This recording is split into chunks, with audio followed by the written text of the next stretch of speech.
satriya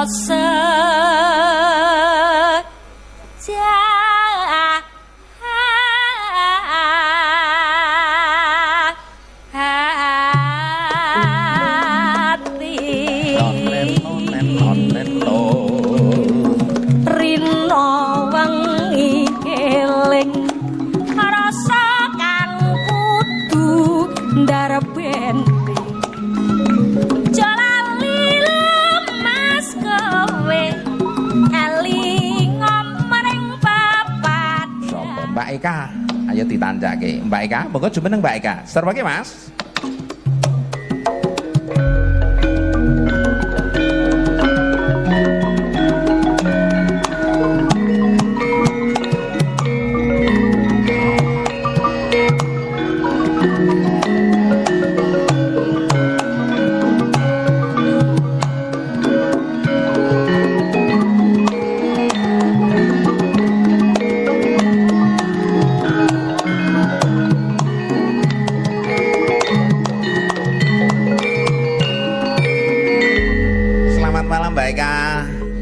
Wilujeng dalu Biyung Mbak Yulimbo.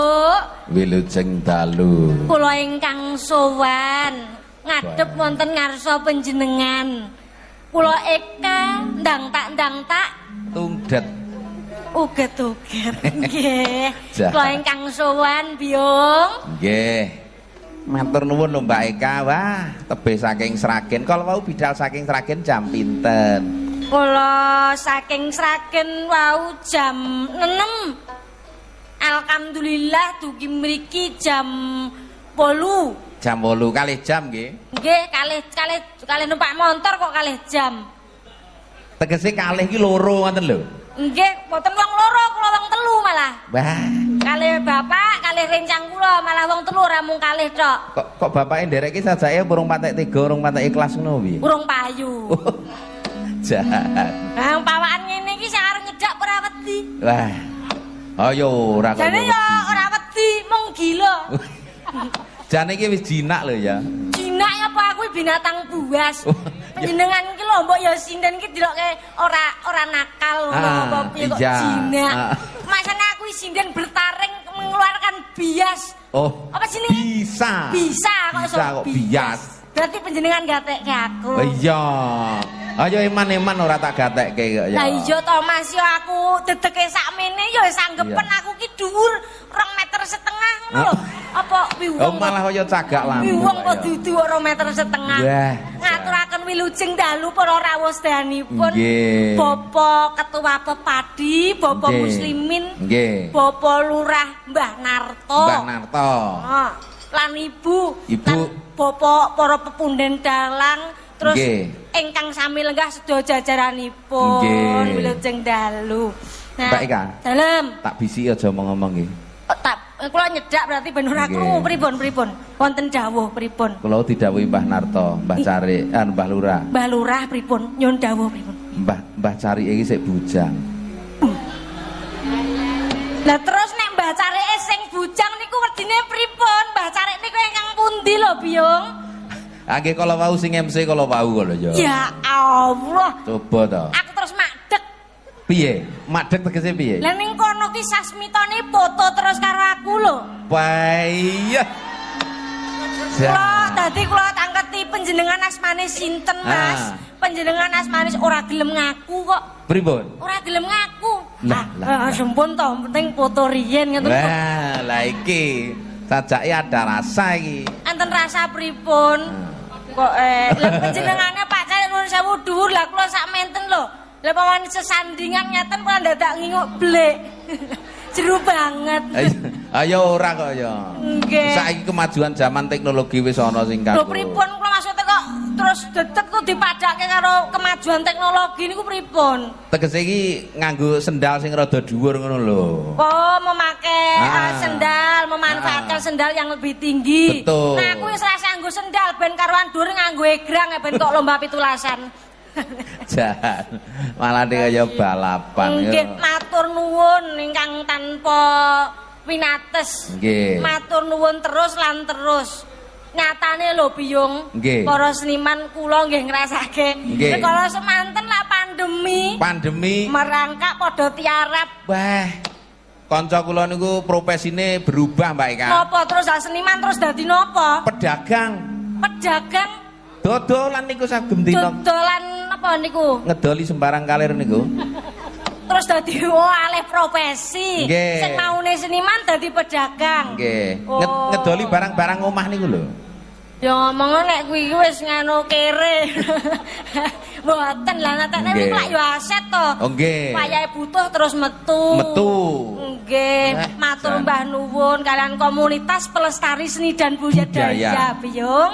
Menika dipun pangarsani Pak Yoga menika anu dados ketua komunitas, lajeng pembinanipun Bapak Ketua Pepadi Pusat Bapak Kondang Sutresno. Lajeng penasehat lajeng nggih minggahipun pengasuhe Bapak Anis Baswedan. Lah menika ingkang lenggah wong ngakados pengendikanipun Bapak Ketua Pepadi Pusat. Pripun?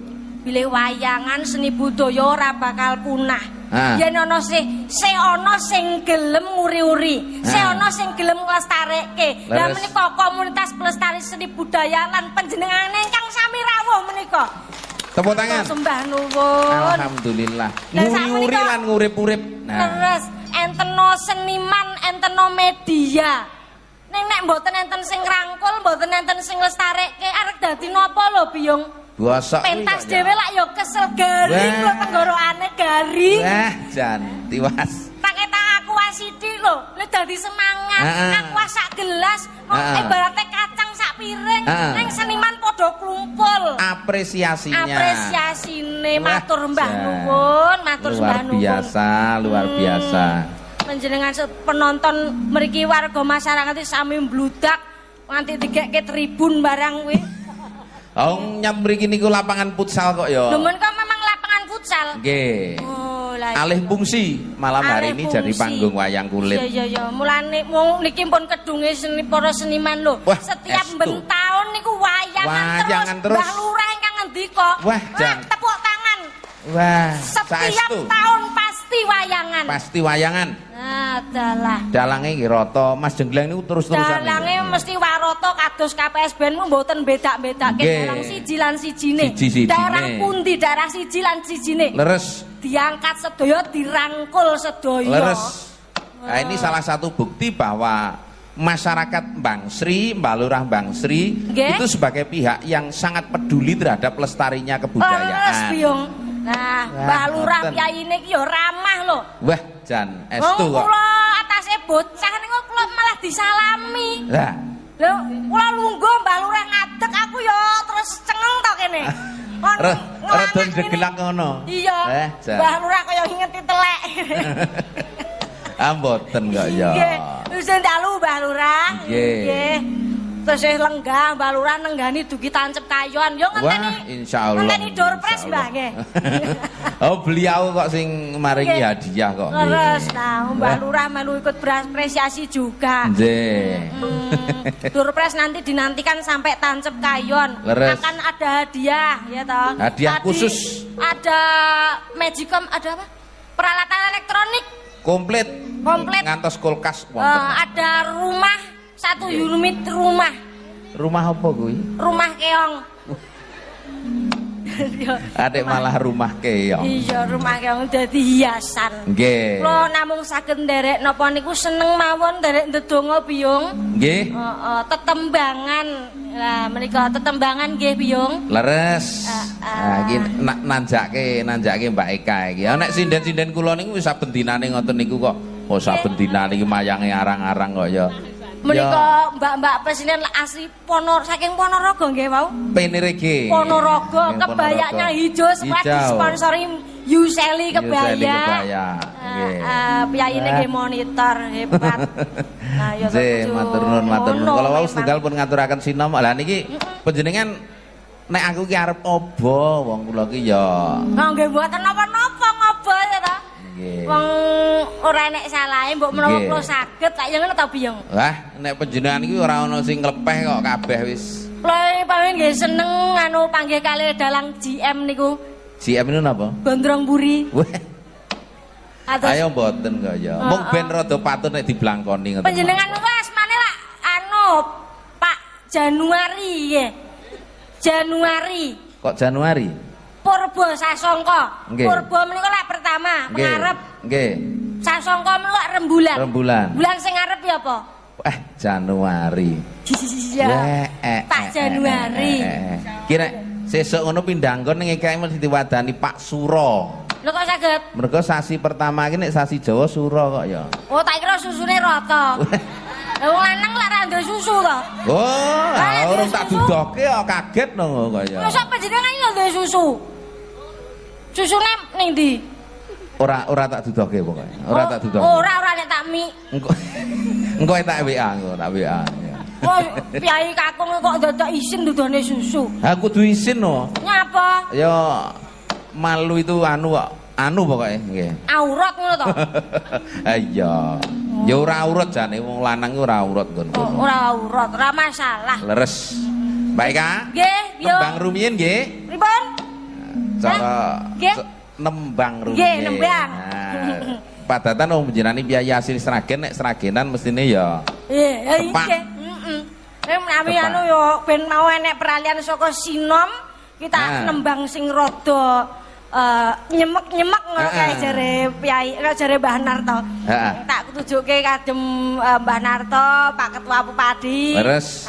Ingkang Bapak Punden Dalang kang sami lenggah. Nggih. Pak BG. Nggih. Pengrawite nggih tesih muda sedaya. Mulane wis rasa kuwatir generasi pasti ada. Pasti ada. Nggih kados menika Bapak ingkang nyaron. Oh menika nggih tasih SMA. Menika penguat. Tasih SMA menika nggih. Tasih SMA niku napa? Pokoke SMA. Sampun biyen SMA, biyen. Oh, biyen. Nggih dalan rono dijawab. Aja sembrono lho, Mbah Inglok sedake dadi cacing. Semonten kathah niku putune Mbah Inglok sedaya niku. Nah. Nggih. Dan ketoke lagi kencanan karo Pak Bagong Media niki. Mboten kula didudui niki lho senengane ndelok video. Wah, gambare ngono to, Pak? Baik. Ya ta. Nembang riyen ya, Biyo? Nembang nggih, nembang. Baik, Kak. Ya ta. Nyuwun uler kambangipun sak rambahan kemawon nggih, Bapak. Leres, nggih, siap. Langsung erang kebeh. Nggih. Cah cilik rasa oke-oke ndak rantek. Dawa-dawa ndak malah. Ora kepiye kok ya. Son puji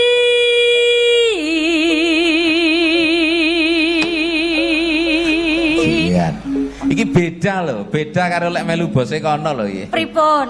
Selagane iki ketok apa mergo ya Pak Carik sik bujang iki mau ya? Lha ya kudu ngono, kudu menjaga apa kuwi jenenge imet. Kudu menjaga imet. Jaim ngono. Pak Carik mbok menawa engko kedep terus lilipen, Pak. Dadya satriya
wis dicepake. Lamun lali Mbak Narto. Nangan kesli. Karo pribadi.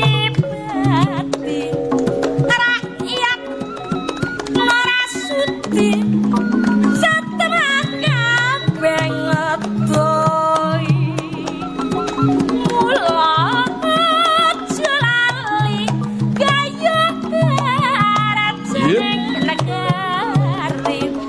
yo layo mas mas dewi mereka satria sejati sepi pamreh rame karati cukat rengginas merantas tan kendat malah sudik gaya rajaneng negari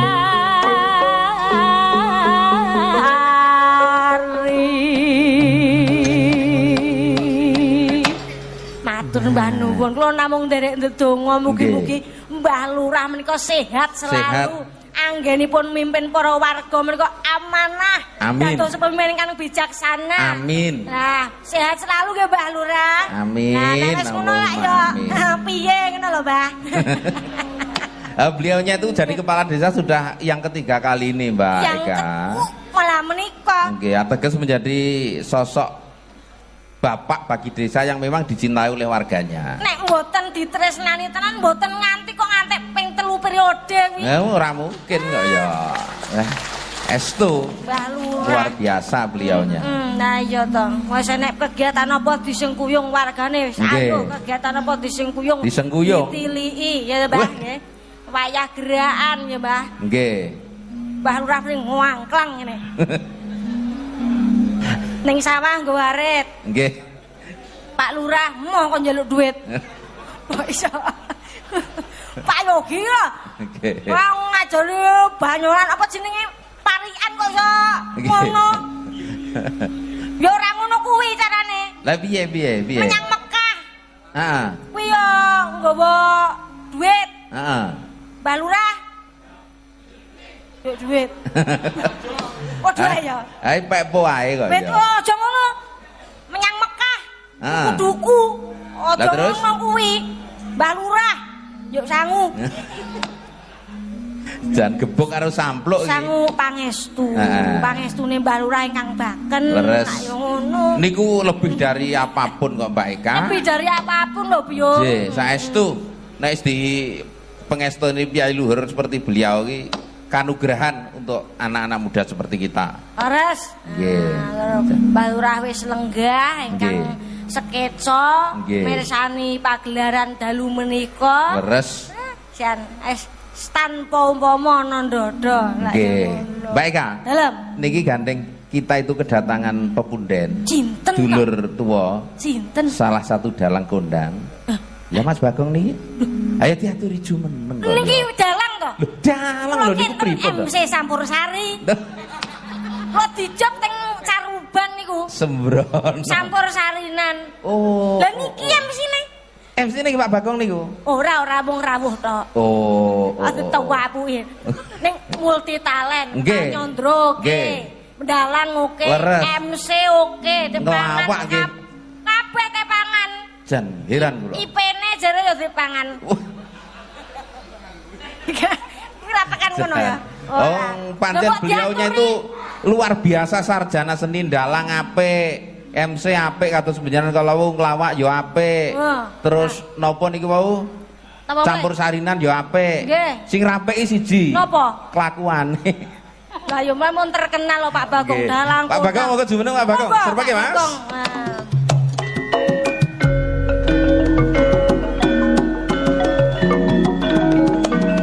Ayo rakitan seksi.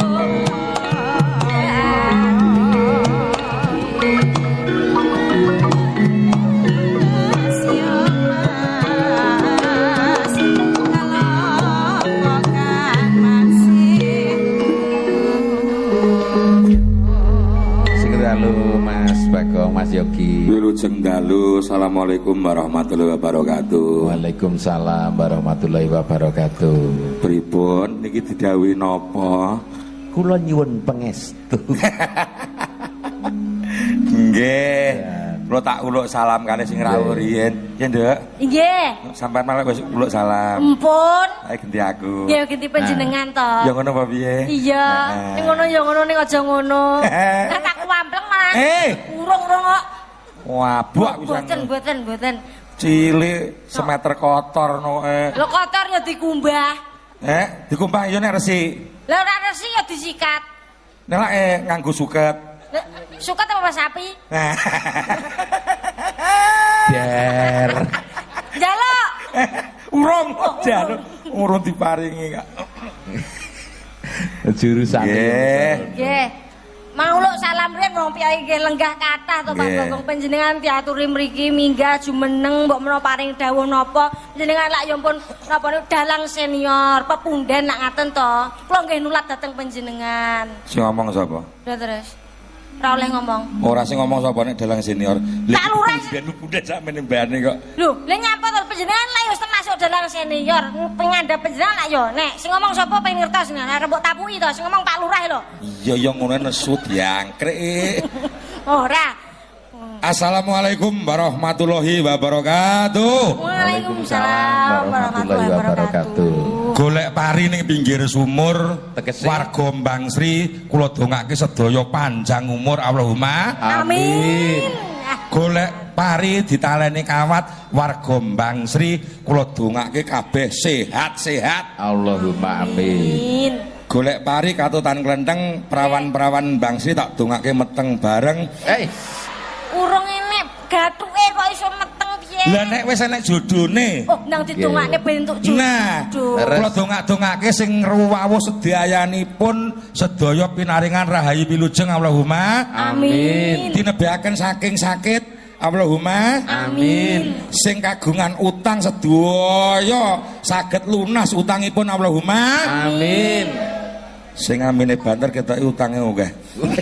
Lho piye ndemen ndongokke maksude ngono berdoa melu berdoa Lah nggih sowan Mbang Sri jan hebat nyuwun sewu Mbak Rimbuk Mbak Cangik Mbang Sri mriki pancen piyayinipun mindit wonten seni budaya menapa kemawon leres mliginipun budaya Jawa mboten namung ringgit purwa nggih ngriki niki nek wonten tontonan kadosta toprak wayang wong sing mresani nggih tumplek-blek Pak Lurahe nggih grapyak semranak ngoten niku. Saestu pun piyayi nek budaya mboten kados Pak Lurah. Estu. Kula ndemben nggih pun atos sowan mriki ning mboten mayang niku. Lha pripun? Mayangi wayang wong. Dalangi wayang wong. Mayang wong, Pak. Nggih, wong diwuni tulung kok, Nduk. Dadi napa? Hah? Dadi jebak. Yo wayang wong dadi tebak. Wong dalang wayang wong ya ndodok kotak. Oh, tak berperan dadi wayang. Ngusirku ya Werkudara ning ndeke sakmene terus wong ora ngandel. Iya. Werku piye dadine? Werkudara wayang pesisiran apa piye ngono? Nggih, wayang kedu. Mliginipun mboten kata lumpen, bulimu bujangik. Nggih. Sungkem